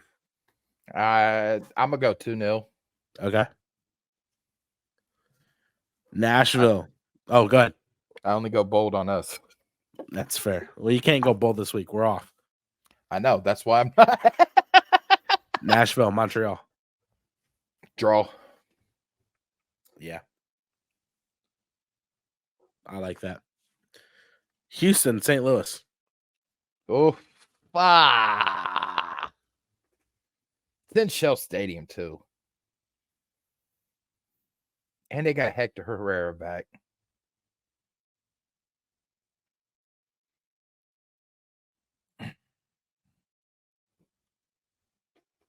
Yep. I'm gonna go with Manuel 1-0 Houston. Give me 1-1. Okay. Give me 1-1. Salt Lake, KC. Another one. Jesus, they killing me.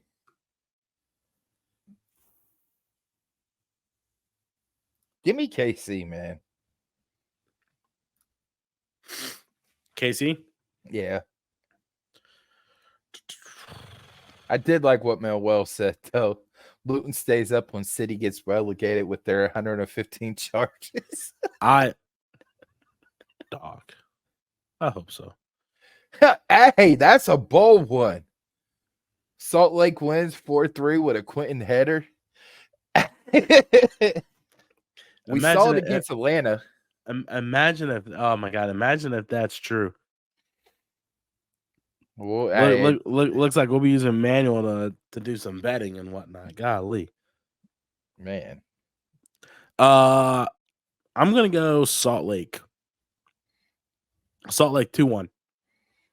Okay. Last game of the Saturday. Vancouver, Austin.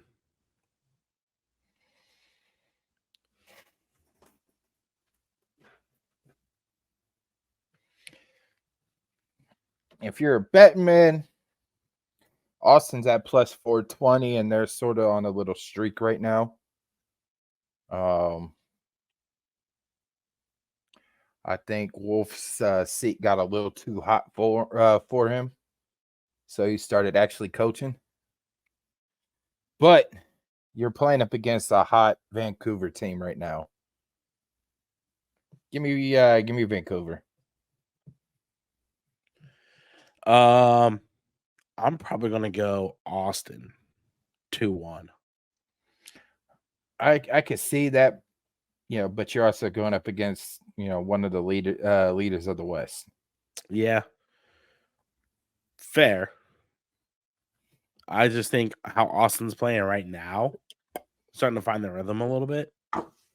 I think they can get it done. I also think it's in Vancouver. Never mind. Yeah. On Sunday, New York City, Colorado Rapids at 4:00. Give me the Rapids, man. They I want to say they fought tooth and nail with Cincinnati, but Cincinnati came out on top. Chris Armas. I mean, it's crazy. Like, honestly, if you want to put an early order on Coach of the Year award, I think it's Nazi first. I think Eric Ramsey would be second. Chris Aramis third. I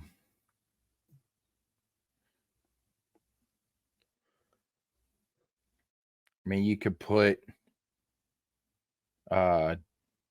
Laurent, fourth, and round out a top 5 with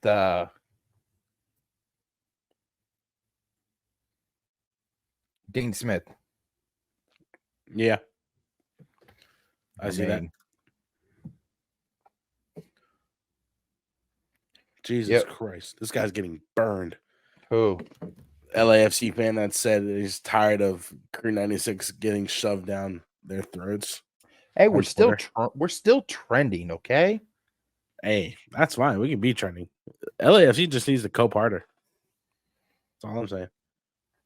Dog, I told you I'm recording a podcast right now. Jesus Christ. Last one. I think it was Seattle and LA Galaxy. Oh.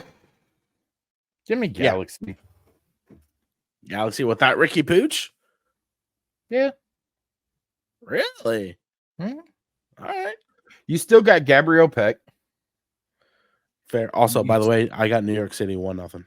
Okay. You still got Pantsil. You still got a guy that's Miguel Berry. You still, you have Maxime Crepeau. Or no, he's with Portland, my bad. Shit. You have, I mean, yes, they're I think that they'll be fine. Seattle's too old. Yeah. Man, Wells taking Seattle 2-1. Ugh.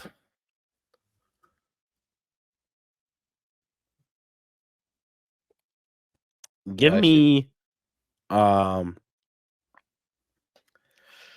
yeah, give me the Galaxy 2-0. Yeah.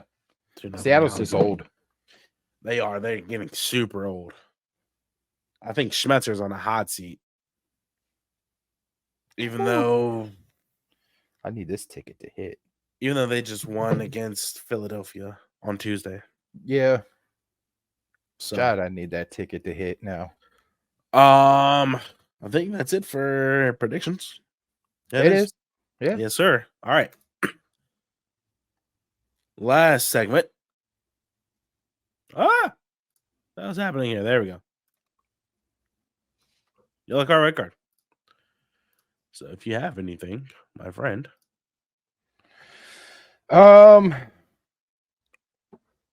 Yeah, Galaxy weren't that good against Austin, honestly. Yeah, no. I'm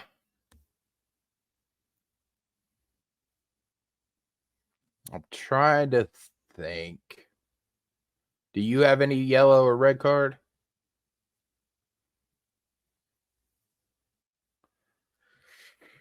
Because it's kind of hard right now with us being on.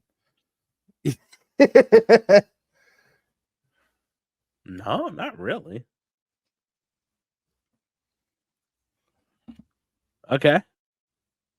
Honestly, yeah. Honestly, red card agreed. Wholehearted, bro. They fucking suck. They are horrible. Well, they bought Insight and they bought WoW.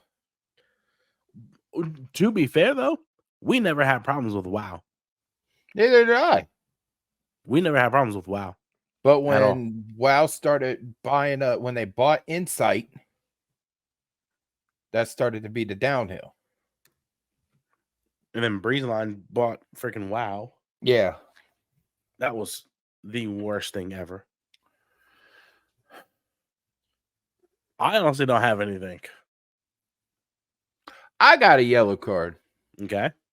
So Amazon Flex. All right. Their app is horrible. It sucks. It cost me to miss out on $63 because of their building. They only have the Wi-Fi extender on one part of the building. So when you get there and you're trying to get all clocked in and, to get your face verified and, you have to, because it's so far out, normal cell service sucks. So it's out there by Rickenbacker Airport, right? So you're trying to connect to the Wi-Fi, so you have to select the Amazon guest. Then once you close out of that, then it pops up with saying, okay, well, you need to accept the terms of the Amazon internet. Once you do that, then you have to hit done. Then you can, then the app will start working properly. So it caused me to miss out on $63. Call their driver support. They can't, and I'm telling them, like, look, it allowed me to take my picture, but then disappeared and won't let me scan my ID to finish the process. So y'all need to come up with a better system. And it's not my fault that if I missed the block. It's because you guys' app. Then I have to spend 8 minutes on hold or talking with driver support, to get a resolution. but then y'all can't give me a guarantee of y'all can't give me a guarantee that I'm gonna get compensated because it's your because it's your guys' system that fucked up. Y'all can't give me a guarantee about getting compensated. So yeah. You're muted. I thought I hit unmute. I like Frank's red card. I do too. And that's just tragic. Kane's, by the way, I still got Charlie's I'm going to eat after the show. I got free Chipotle. Ooh, nice. Yeah, man. Anytime that happens, automatic red card. Kane's forgot to give the sauce. Well, Frank, what really quick, Frank, what's your order? What's your order, Frank? Well, while he's typing. Yes, that's a orange card, blue card, and a red. And a red. So I ordered some Canes the other day. I said no slaw, extra toast, no fries, extra toast. What's your order? It depends on what I'm in the mood for. Do I want 6 or 4? I went with the 4. Right? So I was going to get 4 strips, 3 pieces of toast. No, I got 2 pieces of toast, a thing of their bullshit ass coleslaw. Okay, first of all, there's your mistake. Coleslaw is disgusting. I like coleslaw, but it has to be made certain, a certain way. Okay. All right, fair enough. Okay. I get mine's caniac, no slaw, extra toast with 3 extra pieces of toast and 2 extra things of sauce. Yep. So, Frank, do you coach? Do you coach for NPSL? And if so, who? Because I just saw that. Or I don't know. Huh. That's awesome, actually. If he is, let us know what team. Admin team. Wait, is this Bailey? Bailey Major?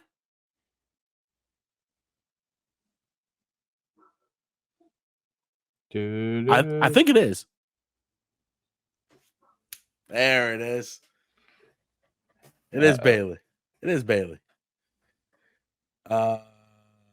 Unless we really want this podcast to go sideways, don't ask me about iced tea. Okay. Don't ask me about iced tea. It's the most disgusting thing I've ever had in my life. Oh my God, here you go. It is. I'm about to put this up here real quick. Are we done with that? Yeah, I don't have anything, honestly.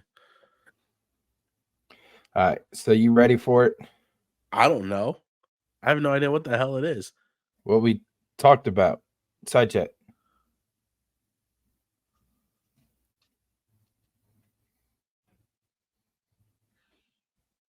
What part? The one that you sent back. Your reply. About how it's going to be released. Oh, what? Wait, what are you pulling up? I have a special banner.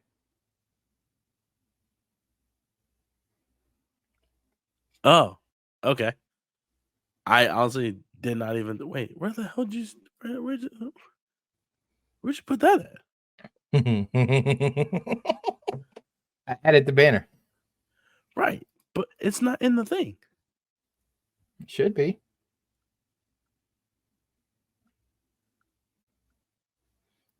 Oh, okay. Yeah. Okay. Wait, hang on. Which one did I put it in? I don't know. Oh, I put it in the other one, the 04. Oh, yeah. Because you made it a banner, not a ticker. That's okay. Gotcha. Okay, that makes more sense. Okay. I just felt like having it bigger like that, Yeah, no, yeah, it makes sense. That's fine. Okay. Don't mind us, y'all. Yeah, no, sorry. I'm losing it right now. Okay, so we love y'all. We really do. We are getting more guests on the show, trust me. So you guys have somebody else to talk to and not just listening to our big mouths on the podcast. Okay. And seeing our ugly faces. Yeah. So we are getting more guests on the show. However, when we do this, it's not, we're not depriving you guys of anything, but we decided to do this kind of method. And I've talked with a couple other podcasts that do it, and whatnot. So we are going to start giving you guys kind of like exclusive content. Okay. It is going to be subscriber based. So it's we're starting off small with some interviews. So say for instance, we get somebody on the show. What's going to happen is we're going to kind of record the interview itself without being live and release it. I'd probably say what, like the next day or that night or something. Probably like the next day. Yeah. The next day for subscribers. So that way they get first hand look or listen at it. Then the next day, when the full episode gets posted, we will have that interview in the actual podcast itself, so that way everybody else can listen or watch it. How we plan to do that? I was thinking after we do, or when we start to do our outro, we'll just say, thanks everyone for tuning in. Check out our interview with XYZ.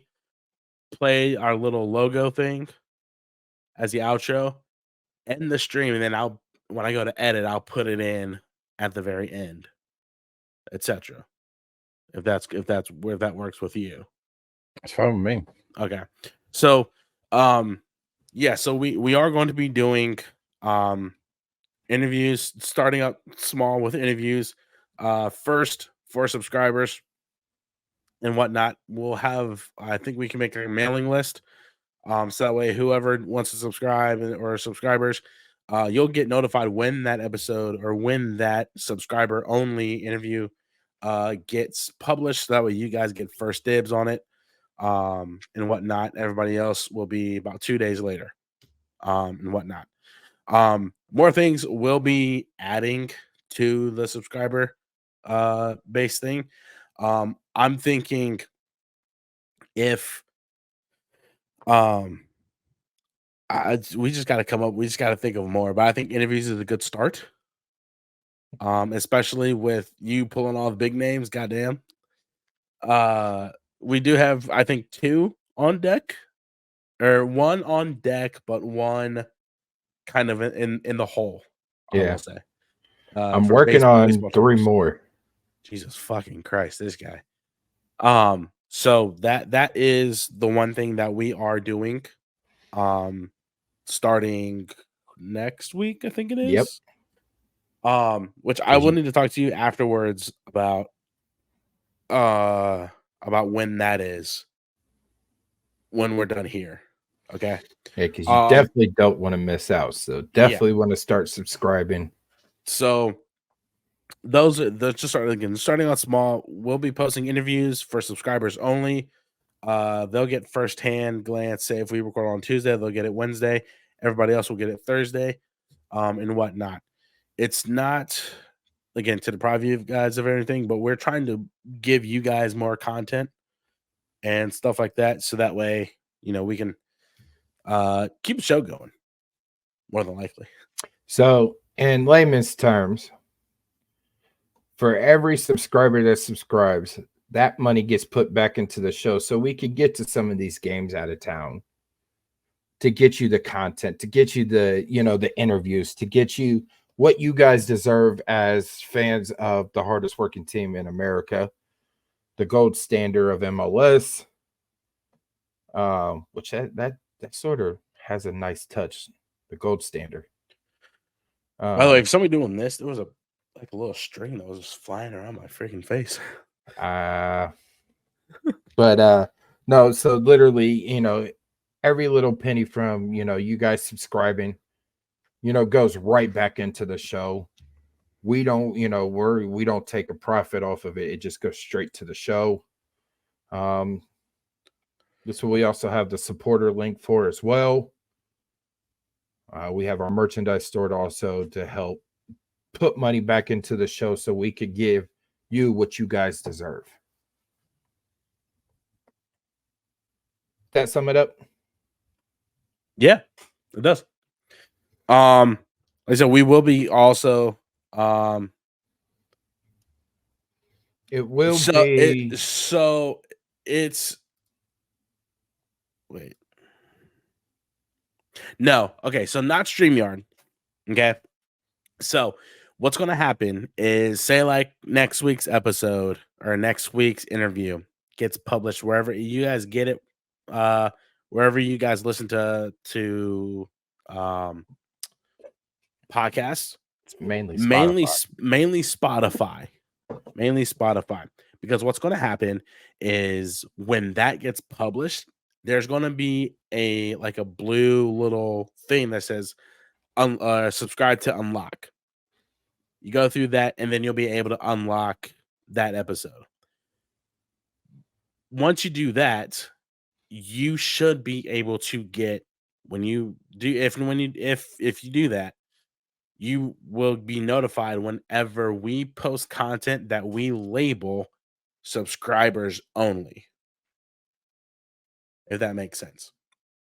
So, and I got to go in and look at it more, but I'm pretty sure that we can also make a mailing list.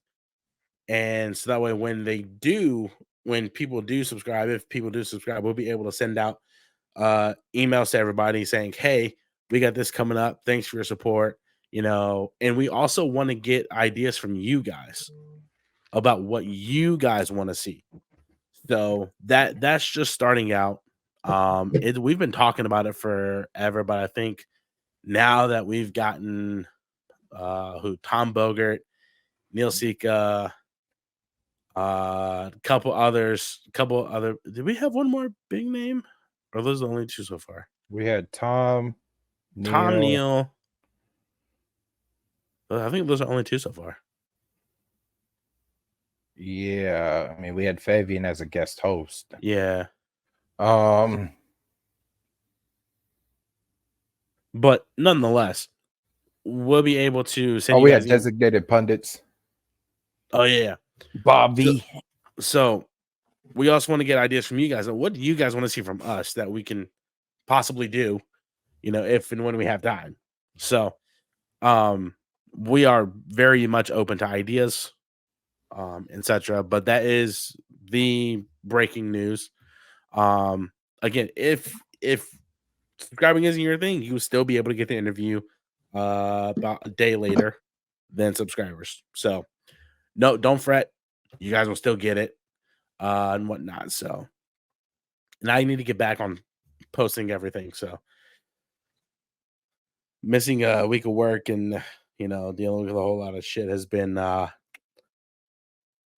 definitely threw me back a lot. Brian Masonoff. I am so sorry, everybody. Jesus Christ, that came up quick. Brian Masonoff. I actually.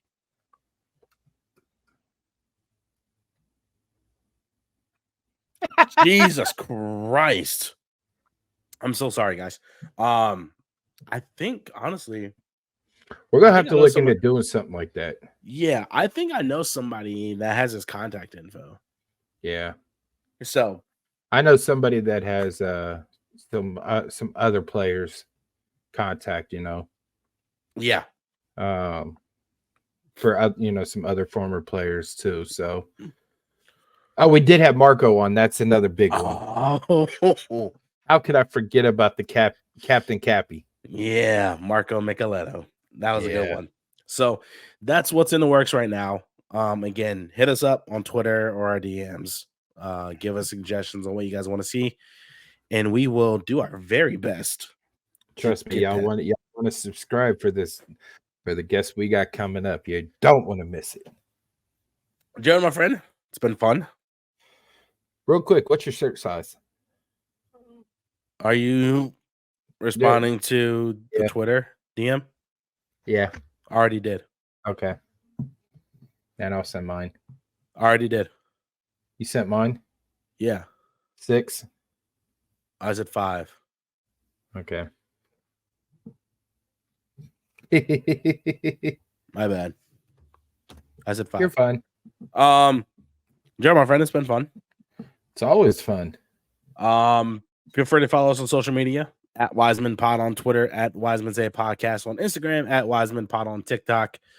Be sure to listen to the podcast on everywhere. Yeah, thank you. I'm trying to find the right words.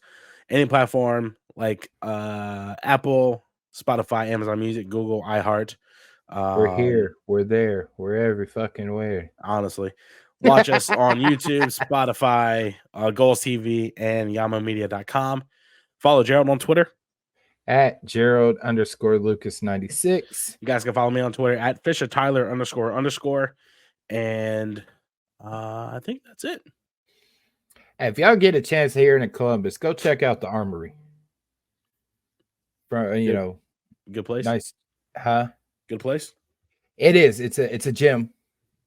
And a shameless plug for them. I got a membership with them, but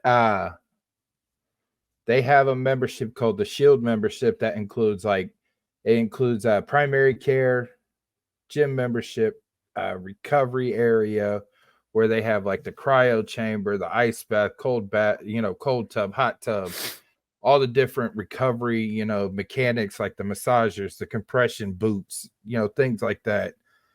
They have primary care on staff that, will, look at everything, get you some blood work drawn. They have the dietitians, they have the specialists that, can, look at what type of exercises you can and can't do in your current state and put up a plan to go that route. But go in there, check them out, tell them that Jerald sent you to a good place. Don't know if there's any discounts by that, but that Shield membership is actually when you see the price and you actually dig into the membership and you see what's all included, it's worth the price. They do have a standard edition, which is just the gym, which they have two satellite gyms that are 24 hours, which you get access to it. But that their top tier, gym package, it's worth the money. Yeah. Everything that you get. I want to say Anthony Schlegel is part owner. I know he's listed as executive vice president. Former Buckeye great, who's also an assistant strength and conditioning coach at The Ohio State University, was also a strength and conditioning coach down in Jacksonville underneath Urban Meyer. He's also one of the strength and conditioning coaches for the Columbus Fury, which, by the way, they have a national televised game this Saturday, I think at 7:30 on CBS Sports, which you can catch him on there. So go check out the Armory. It's been fun, my friend. We should do this again sometime soon. And thank y'all for tuning in. We love y'all. It's now time for Hell is Real. Oh, yeah, that is coming up. Joe, my friend. Great times. Great times. Go Crew. We love it. This has been the Wiseman Say Podcast powered by YamaMedia. Ty Fisher alongside Jerald Lucas. My friend, as tradition goes, Wiseman Say. Only fools rush in. Peace out, everybody. Have a good weekend. Stay safe. Stay hydrated. Stay cool. Hug your loved ones. Go Crew. Stay wise, y'all.